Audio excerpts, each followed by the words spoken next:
Farmers Market Day. Ayan, dyan. Ayan.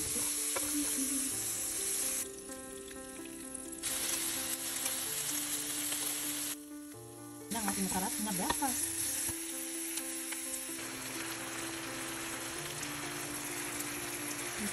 Tapos ito yung spoon pot. Ayun, ang ating squid. Dalamay.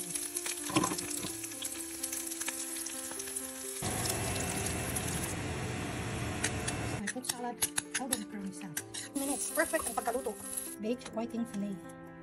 Ayan. Ayun. Successful. Hello lovelies. Ayan. So na slice ko ng mga manok. Gagawa ko ng chicken katsu. Mauna siya ang chicken tonkatsu if it is pork. Pag manok siya, katsu lang. Chicken katsu. So ayan na-trim ko na into 10 pieces. So pag gagawa ka daw ng katsu, wala ibang panimpla kundi paminta at asin lang. So yan ang ating gagawin. Asin, kunting asin, kunting asin, kunting asin, kunting asin, and then paminta. Ito lang naman talagang ginagamit ko lagi. Ayoko lang ng maraming mga pansahog na napisisari naman. Hindi ako masyadong uwi sa aking mga panimpla. Asin at paminta lang. Kung nilid ng lemon. Mas simple ang lasa, mas gusto ko. Kaya ito yung complicated. So ayan. Yan siya pinaka-marinate niya. Tapos ang susunod ay i-ano mo lang siya, ikukot mo lang siya sa plain flour. Tapos idagpay mo siya sa itlog. Dip it in a egg na scrambled egg. Hindi scrambled egg, yung beaten egg pala. Tapos isaw-saw mo siya sa panko breading. Saka mo siya iprito. So I guess I will cook this later tonight for dinner. Ni-prepare ko lang siya ng mas maaga.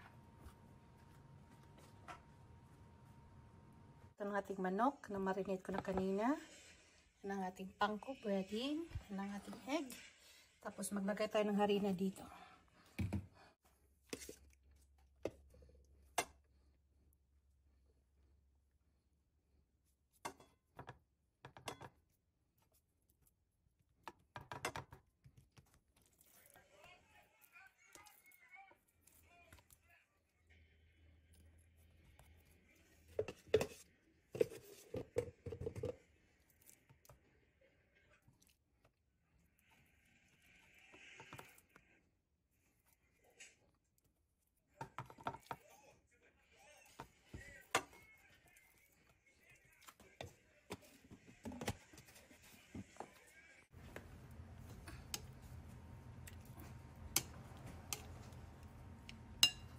Ayan, ilagyan na natin ng itlog.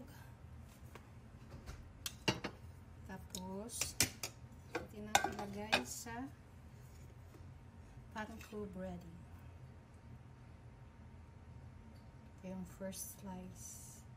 Napakalaking slice. Ayan.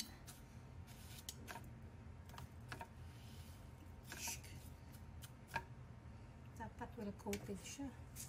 Ito yung ating panko breading. Para crispy. Okay.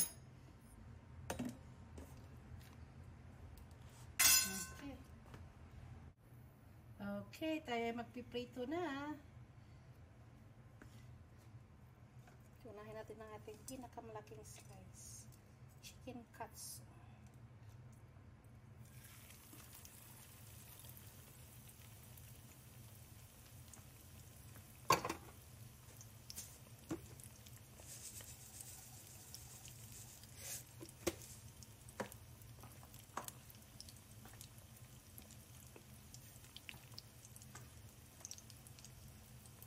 Gamit tayo ng maliit na pan para hindi sayang ang mantika. So ayan, while frying, atin nang i-dip sa yan sa itlog.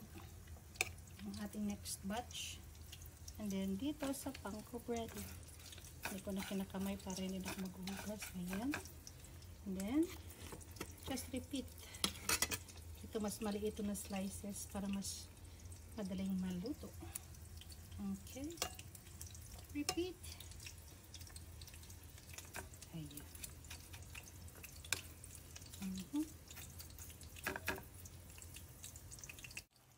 Look at this!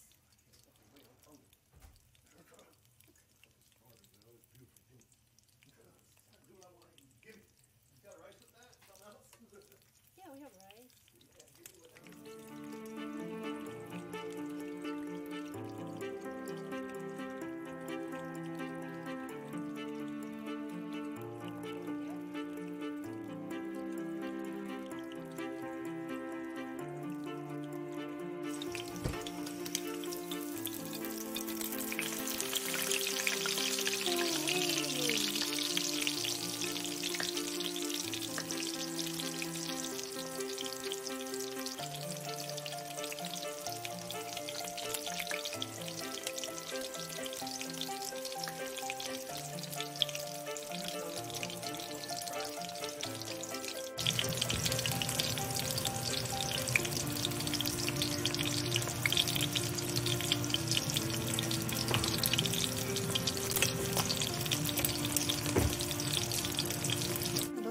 First batch at yan ang ahonin.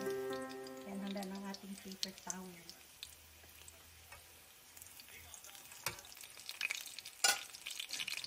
Yan, papakita ko sa inyo. Kailangan talaga siya ng abot ng 160 at least. Yun, 180 na siya. So, 1 pa.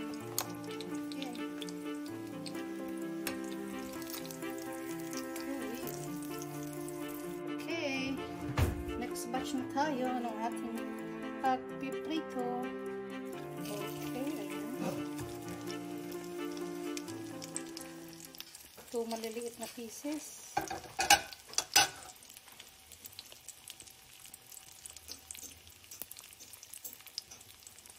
Medium fire, medium flame. Para hindi masunog agad. Mabilis na talaga tumuto kasi manipis ang hiwa.